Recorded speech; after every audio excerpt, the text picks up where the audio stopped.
Good morning, students. In the last class, we discussed about the private sector and public sector. हमने private sector के बारे में तो detail में पढ़ लिया है. सोल प्रोप्राइटर है, पार्टनरशिप है, जॉइंट स्टॉक कंपनी है, ये सब प्राइवेट सेक्टर में आते हैं. अब हम थोड़ा सा एक जस्ट रिकॉल करते हैं अपनी प्रीवियस नॉलेज को कि प्राइवेट सेक्टर जो है कितने टाइप का होता है. जो प्राइवेट सेक्टर है आपका जो है या पब्लिक सेक्टर, हम पब्लिक सेक्टर के बारे में थोड़ा सा रिकैप करते हैं कि पब्लिक सेक्टर जो है कितने टाइप का होता है. पब्लिक सेक्टर 3 टाइप्स का है: departmental undertaking, utility corporation and government company. आप डिपार्टमेंटल अंडरटेकिंग को देखें तो वो एक मिनिस्ट्री के अंदर काम करता है. इसमें वो एंटरप्राइजेज आती हैं जो देश के लिए बहुत जो है ज़रूरी हैं जो है, यानी असेंशियल, और ये हाई सिक्योरिटी की जो कंपनियां हैं वो या बिजनेसेस एंटरप्राइजेज हैं वो इसमें डिपार्टमेंटल अंडरटेकिंग में शुरू की जाती हैं. अब आपको पता है कि जो है इसको डिपार्टमेंट अंडरटेकिंग कौन कंट्रोल करता है? पूरी गवर्नमेंट कंट्रोल करती है. Total government control under the control of ministry. जैसे मान लो आपका रेलवेज़ है, रेलवे मिनिस्ट्री के अंदर आता है, तो ये इसका एग्जांपल हुआ. अब यूटिलिटी कॉरपोरेशन में देखें तो यूटिलिटी कॉरपोरेशन जो है ये स्पेशल एक्ट से बनता है पार्लियामेंट के, या जो है हम कह सकते हैं इट इज़ जो है इसकी राइट्स एंड ड्यूटीज सब जो है एक्ट ऑफ पार्लियामेंट जो है वो डिसाइड करती है. डायरेक्टर इसको मैनेज करते हैं और जो है यहाँ पर थोड़ा सा रेड टेपरिज्म या गवर्नमेंट का इंटरफेरेंस जो है कम होता है. थर्ड टाइप की अगर हम देखते हैं पब्लिक सेक्टर एंटरप्राइजेज, वो हैं गवर्नमेंट जो है company. Government company companies act 2013 जो है उसके अंतर्गत बनती हैं. ये भी सेपरेट लीगल एंटिटी है इसकी जो है, और जो है ये इसमें गवर्नमेंट का कंट्रोल नहीं होता, और लेकिन गवर्नमेंट का जो शेयर है कम से कम जो है गवर्नमेंट में हर जो है गवर्नमेंट कंपनी में गवर्नमेंट का शेयर कम से कम 51% होता है. और जो है यहाँ पर भी जो है इंटरफेरेंस जो है गवर्नमेंट का काफ़ी होता है. जैसे आपका MTNL ले लीजिए, एक गवर्नमेंट कंपनी है. तो इस तरह से आपका ये भारत हैवी इलेक्ट्रिकल्स ले लीजिए, तो ये सब जो है गवर्नमेंट के कंट्रोल में करते हैं क्योंकि गवर्नमेंट का इसमें 51 शेयर होता है. यानी रेवेन्यू जो है इंटरफेरेंस भी है गवर्नमेंट का चलता रहता है. अभी इसी नॉलेज को हम लेते हुए हम एक केस स्टडी कर रहे हैं. Look at the question. आप ये देखें, इंडियन रेलवे जो है रेलवे मिनिस्ट्री के अंदर आता है. It is organised, financed and control by railway ministry. अभी मैंने आपको बताया डिपार्टमेंट अंडरटेकिंग है जो है. अब फाइनेंसेस आर, अब जो पैसा जो है वो गवर्नमेंट लगाती है, यानी गवर्नमेंट के खाते से पैसा आता है जो है जितनी भी डिपार्टमेंट अंडरटेकिंग है, और रेवेन्यू भी उन्हीं के पास जाएगा. It is also treated as a government. Even the appointment, recruitment and selection of employees is done in the same way as of the civil servant. यहाँ पर जो गवर्नमेंट एम्प्लॉइज़ जो हैं उनको अपॉइंटमेंट जो है वैसे ही किया जाता है जैसे एक सिविल सर्वेंट का किया जाता है. अभी क्वेश्चंस देखिए इसके हिसाब से. Name the type of public sector enterprises Indian railway is, यानी इंडियन रेलवे किस टाइप की पब्लिक सेक्टर एंटरप्राइज है? वो डिपार्टमेंटल अंडरटेकिंग है. इसका स्टेटस क्या है एम्प्लॉयज़ का? वर्किंग, उनको जो है सेम स्टेटस है जो सिविल सर्वेंट का होता है या गवर्नमेंट एम्प्लॉयज़ का. ये भी सिविल सर्वेंट की तरह ही काम करते हैं. फिर फाइनेंस कहाँ से हैं? पैसा कहाँ से आता है रेलवेज़ में? ये गवर्नमेंट की ट्रेजरी से है, यानी गवर्नमेंट की जो है ट्रेजरी बैंक से आता है. फिर अब जो रेवेन्यू जो अर्न करती हैं वो कहाँ जाएगा? वो भी गवर्नमेंट की, क्योंकि पैसा वो लगाती है गवर्नमेंट, तो पैसा जो है आपका जब पैसा वो लगाएगी तो पैसा जो है जाएगा भी गवर्नमेंट ट्रेजरी में. तो इस तरह की केस स्टडीज़ जो हैं छोटी छोटी आपकी आ सकती हैं ताकि आपको एक थोड़ा रफ सा आइडिया हो जाए. अब हम आज जो क्लास में करेंगे वो है role of public sector enterprises. अब रोल का मतलब क्या है? क्वेश्चन लिखिए, what is the importance of public sector enterprises. यानी कि हमने पब्लिक सेक्टर एंटरप्राइजेस जो हैं आज़ादी के बाद क्यों शुरू की? क्योंकि जिस समय हमारा देश आज़ाद हुआ था उस समय हमारे देश की हालत बहुत ख़राब थी. क्वेश्चन क्या है? व्हाट इज़ द इम्पोर्टेंस या what is the role of public sector in the development, economic development of a country like India जो है, ये क्वेश्चन है. अब इस क्वेश्चन को हम डिस्कस करते हैं कि क्या रोल है. जिस समय हमारा देश आज़ाद हुआ था उस समय हमारे देश की हालत बहुत ख़राब थी क्योंकि अंग्रेज़ों ने 23 वर्षों तक हमारे देश पर शासन किया था जो है. तो अब इंडिया को जो है सेल्फ रेलिवेंट बनाने के लिए जो है, आपको पता है सेल्फ रेलिवेंट बनाने के लिए जो है और जो है इंडिया के जो है इंफ्रास्ट्रक्चर को डेवलप करने के लिए जो है और बेस बनाने के लिए जो है इकोनॉमिक डेवलपमेंट के लिए जो है हमने पब्लिक सेक्टर जो है एंटरप्राइजेस को चुना, क्योंकि हमारी जो कंट्री है वो एक मिक्स इकोनॉमी है। मिक्स इकोनॉमी में जो है आपका ये सब कुछ आता है। Mix economy is a economy जो है जिसमें आपका जो है आपको पता है कि जो है मिक्स इकोनॉमी में जो है आपका जो है वो इकोनॉमी होती है जिसमें प्राइवेट सेक्टर और पब्लिक सेक्टर मिलकर काम करते हैं। तो अब पब्लिक सेक्टर की क्या इम्पोर्टेंस है हमारे देश में। 1991 क्यों लिया है हमने? 1991 के बाद हमारी एक नई इंडस्ट्रियल पॉलिसी आई थी जिसमें हमने पब्लिक सेक्टर का रोल जो है चेंज किया था।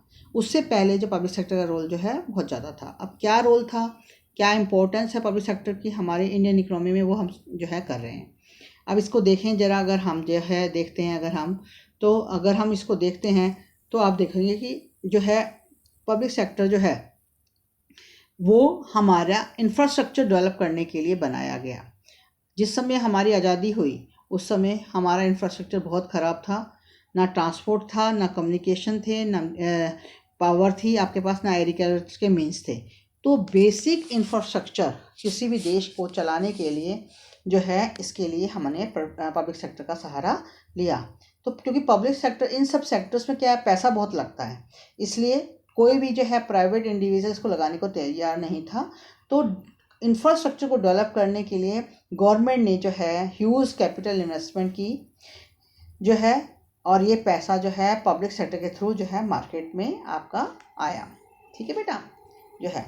उसके बाद अगर आ जाएं आप जो है नीचे आ जाएं जो है, इसमें अगर आप देखते हैं बेटा रीजनल बैलेंस।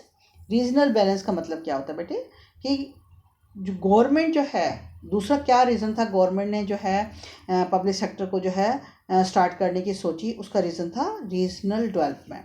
रीजनल डेवलपमेंट का मतलब क्या होता है कि गवर्नमेंट ये चाहती थी कि इंडिया, क्योंकि आपको पता है कितने सारे स्टेट्स हैं उसमें जो है और कितनी सारी यूनियन टेरिटरीज हैं, और हर स्टेट जो है एक जैसी डेवलप नहीं थी। तो टू डेवलप ऑल द जो है आपके रीजन्स और स्टेट्स को डेवलप करने के लिए रीजन्स को डेवलप करने बैलेंस वे में, यानी एक जैसा। पंजाब आप देखते हो बहुत खुशहाल राज्य है, लेकिन झारखंड आप देखें, छत्तीसगढ़ देखें तो वो इतना जो है डेवलप नहीं है। तो ये इस तरह की जो रीजनल डिस्पैरिटी का मतलब है भिन्नताएं जो है जो है आपके जो है राज्य की जो भिन्नताएं पाई जाती हैं कि एक जो है स्टेट बहुत डेवलप है, एक कम है। इन सबको ख़त्म करने के लिए हमने पब्लिक सेक्टर का सहारा लिया ताकि जो है सभी राज्य एक तरह से डेवलप हो सकें जो है। नेक्स्ट है आपका बेटा जो है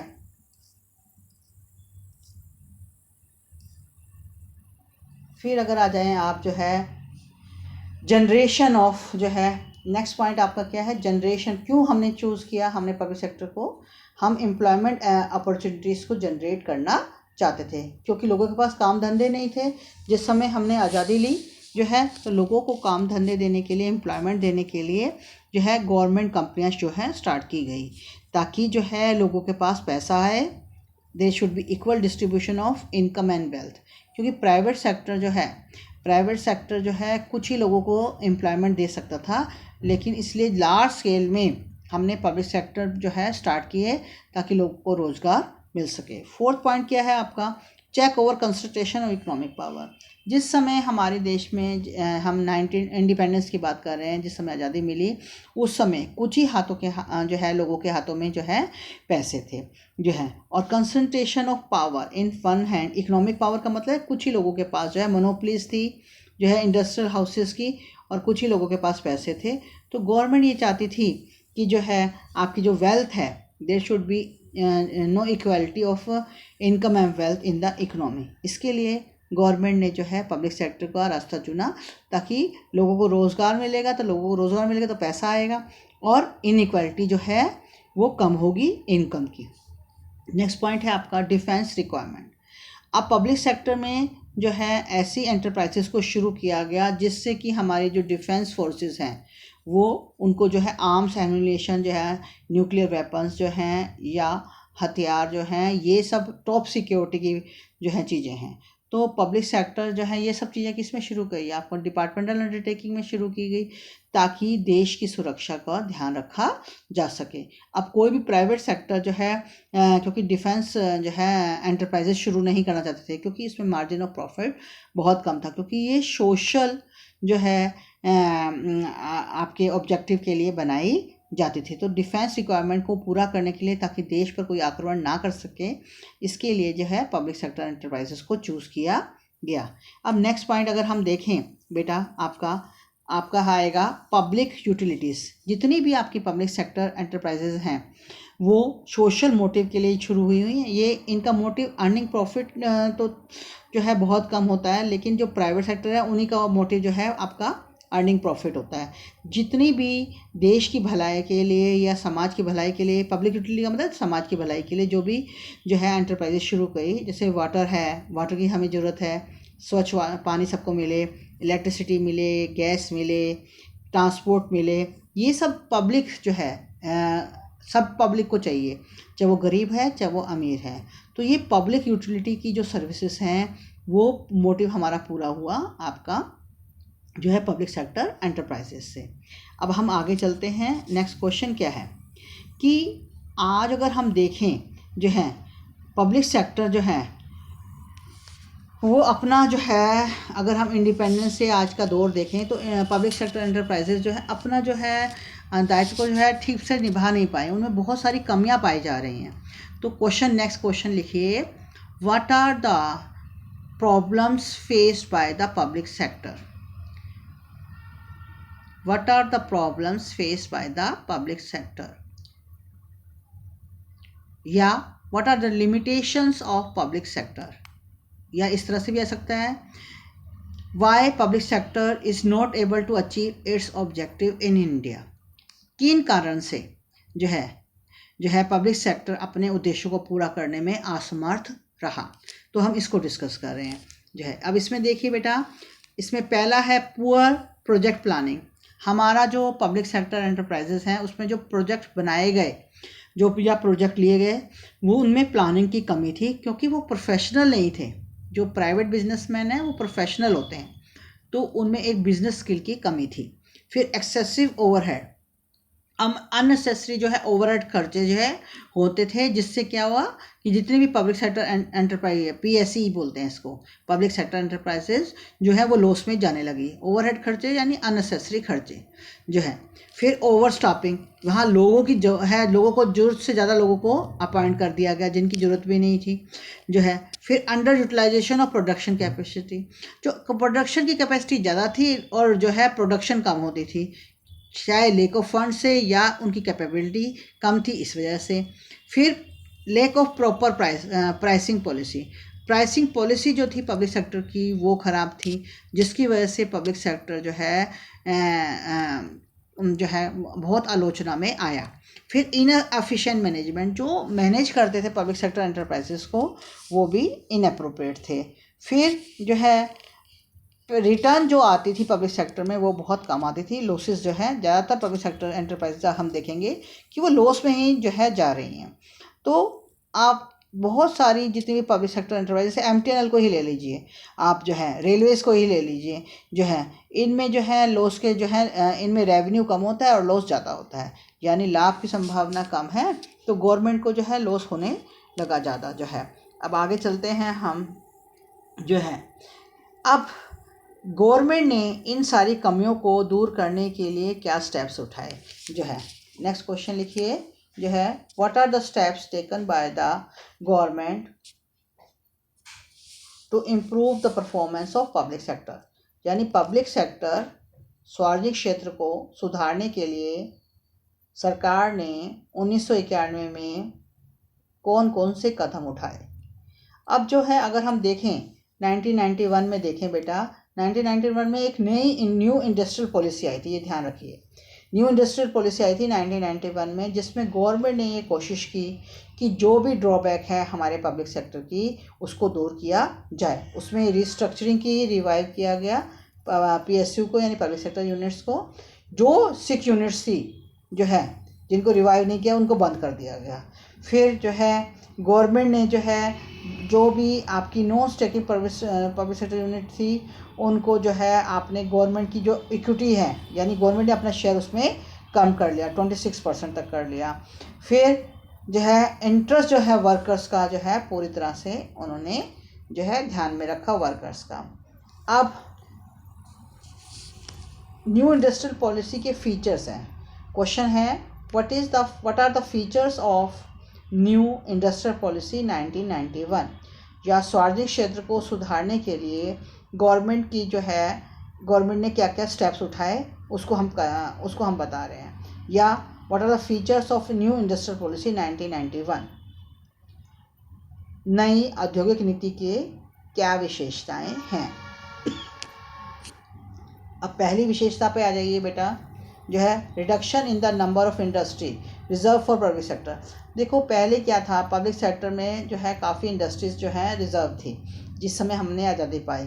अब उसको कम कर दिया गया, यानी जो पब्लिक सेक्टर जो एंटरप्राइजेज में ही खुल सकती थी, जो इंडस्ट्रीज़ वो पहले 17 थी उसको घटा के 8 कर दिया गया। यानी 1991 तक सिर्फ 17 इंडस्ट्री जो है रिजर्व थी जो कि पब्लिक सेक्टर में ही खोली जा सकती थी। लेकिन 1991 के बाद इनको कम करके जो है 8 किया गया, उसके बाद जो है 3 कर दिया गया। तो लास्ट में अब जो है सिर्फ 3 ही ऐसी जो है इंडस्ट्रियल यूनिट्स हैं जो कि पब्लिक सेक्टर में शुरू की जाती हैं, बाकी सबको जो है प्राइवेट सेक्टर में जो है जाने की अनुमति दे दी गई। ये 3 यूनिट्स कौन कौन सी हैं? एटॉमिक एनर्जी है, आर्म्स एंड एम्यूनेशन है यानी जो आर्मी के हथियार बनते हैं, फिर रेल ट्रांसपोर्ट है। ये 3 इंडस्ट्रीज जो हैं आपके पब्लिक सेक्टर में आती हैं, बाकी सबको प्राइवेट सेक्टर में जो है खोलने की छूट दे दी गई। इसका मतलब क्या है कि इन 3 को छोड़कर प्राइवेट सेक्टर की भी भागीदारी जो है बढ़ा दी गई। फिर आप आ जाएंगे कि सार्वजनिक क्षेत्र को सुधारने के लिए गवर्नमेंट ने क्या क्या कदम उठाई। ऐसे भी क्वेश्चन आ सकते हैं कि सार्वजनिक क्षेत्र को सुधारने के लिए गवर्नमेंट ने क्या कदम उठाए, या नई इंडस्ट्रियल पॉलिसी 1991 क्या है, या what are the steps taken by the government to improve the public sector. किसी तरह से भी क्वेश्चन आ सकता है। सेकेंड स्टेप क्या है, गवर्नमेंट ने जो है मेमोरेंडम ऑफ अंडरटेकिंग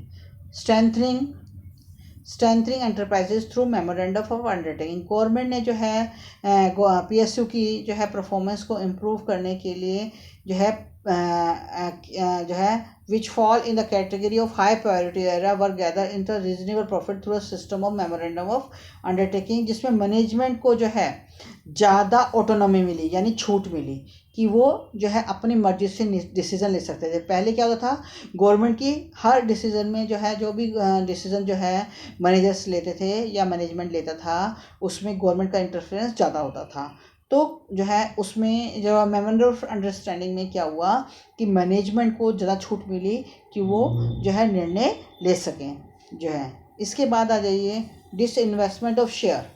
इसका मतलब क्या है, disinvestment of share of non स्टेटिंग public sector enterprises. इसमें जो है जितने भी पब्लिक सेक्टर जो है आपको पता है कि गवर्नमेंट कंपनीज़ हैं जो है उसमें क्या है, कम से कम गवर्नमेंट के शेयर कितने होते हैं, 51% होते हैं। तो डिसइन्वेस्टमेंट ने गवर्नमेंट ने क्या किया कि जो अपने शेयर हैं, sale of equity share to the private sector and the public sector, जो है गवर्नमेंट ने जो है पब्लिक सेक्टर जो है गवर्नमेंट कंपनियों के जो शेयर हैं या पब्लिक सेक्टर के जो शेयर हैं वो बेचने शुरू किए प्राइवेट सेक्टर को और पब्लिक को, जिससे क्या है गवर्नमेंट का जो शेयर है वो कम हो गया ताकि गवर्नमेंट की इंटरफेरेंस कम हो, और जो न्यू टैलेंट है या न्यू आपका जो है कंट्रोल अगर प्राइवेट बिजनेसमैन के पास आएगा तो वो इफ़ेक्टिवली उसको मैनेज कर सकें। तो मेनली डिसइन्वेस्टमेंट का ऑब्जेक्टिव क्या था, डिसइन्वेस्टमेंट का मतलब है जो गवर्नमेंट ने अपने शेयर बेचे, किसको, प्राइवेट एंटरप्रेन्योर को और पब्लिक सेक्टर को। इसमें क्या हुआ, सबसे पहले क्या, releasing large number of public resources block up in non strategic जो है आपकी non strategic public sector enterprises so that they can be utilise on other social priority. इसका मतलब क्या है, आपको पता है कि जब आप गवर्नमेंट शेयर बेचेगी तो उसके पास पैसा आएगा, उस पैसे से गवर्नमेंट ने क्या किया, उसने और जगह पैसा लगाना शुरू किया जहाँ ज़रूरत थी, जैसे सोशल प्रायोरिटी सेक्टर जो है, यानी वहाँ से शेयर बेचकर वो जो है शेयर किसको खरीदे गए, पब्लिक सेक्टर के शेयर खरीदे गए प्राइवेट सेक्टर ने, और जो गवर्नमेंट को पैसा मिला उसमें गवर्नमेंट ने वो पैसा जो है फैमिली वेलफेयर पे लगाया, प्राइमरी एजुकेशन पे लगाया, बेसिक हेल्थ फैसिलिटीज़ पे लगाया। इसके अलावा गवर्नमेंट का जो है पब्लिक डेप्थ और इंटरेस्ट बर्डन जो है उसको कम करने के प्रयास किए गए। फिर मैनेजर परफॉर्मेंस बढ़ी, क्योंकि आप शेयर बेचोगे तो आपके क्या है, आप ओनर कम रह जाओगे, शेयर होल्डिंग कम हो जाएगी, और प्राइवेट सेक्टर जो है उसको बेहतर मैनेज कर सकता है पब्लिक सेक्टर को। फाइनेंशियल डिसिप्लिन आया जो है। फिर आप देखें transferring commercial risk to the private sector. अब जिम्मेदारी किसकी हो गई, जिम्मेदारी हो गई आपकी प्राइवेट सेक्टर की कि प्रॉफिट को कमाना है। तो कमर्शियल रिस्क का मतलब प्रॉफिट अर्निंग की कैपेसिटी जो है, अर्निंग की जिम्मेदारी किसकी होगी, प्राइवेट सेक्टर की। अब नेक्स्ट पॉइंट पर आ जाइए बेटा, जो है policy regarding the chronically sick unit. अब ऐसी यूनिट्स को, पब्लिक सेक्टर की यूनिट्स को ढूंढा गया जो कि कई सालों से जो है लॉस में चल रही थी। ऐसी यूनिट्स को दे हैव एक्यूमुलेटेड जो है, आप देखेंगे जो है they have these enterprises which are chronically sick and not capable of retrieving as they have accumulated losses। कई सालों से वो लॉस में जा रही थी, तो गवर्नमेंट के पास और कोई चारा नहीं था उन्हें बंद करने के अलावा। लेकिन अगर आप किसी पब्लिक सेक्टर को बंद करते हैं तो वहाँ जो एम्प्लॉयज़ हैं उनका इंटरेस्ट ध्यान में रखते हुए जो है गवर्नमेंट ने क्या किया, एक जो है नेशनल रिन्यूअल फंड बनाया, जो है आपका national to safeguard the interest of the employees. National renewal fund बनाया जो है, ताकि जो भी एम्प्लॉयज़ निकाले गए हैं उनको या तो किसी और यूनिट में पब्लिक सेक्टर में काम मिल जाए, या उन्हें सफिशेंट कंपनसेशन मिले और उन्हें वॉलंटरी रिटायरमेंट दे दीजिए गए। तो इस तरह से इन सब चीज़ों के द्वारा गवर्नमेंट ने ये प्रयास किया कि पब्लिक सेक्टर को बेहतर बनाया जाए। तो ये क्वेश्चन बहुत बार आता है कि पब्लिक सेक्टर जो है क्यों लॉस में जा रही हैं, क्या रीजंस हैं, और इन पब्लिक सेक्टर को सुधारने के लिए सरकार ने कौन कौन से कदम उठाए।